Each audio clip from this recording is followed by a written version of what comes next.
Kapitan, kilala mo ba si Chief Yellow? Hinihiling ni Chief na palayain na siya.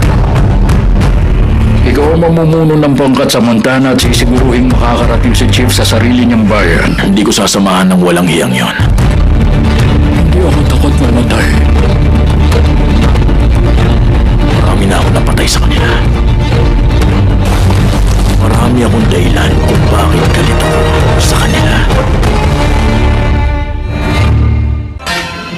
Kinakampihan niyo mga tiwala eh!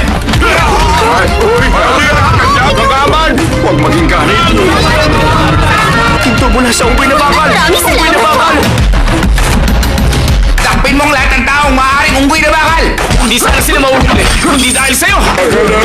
Ako si Wolverine. Huhuling ko unggoy na bakal. Pakawalan niyo na sila. At pag di mo nahuli ang unggoy, sama-sama kayo sa kulungan!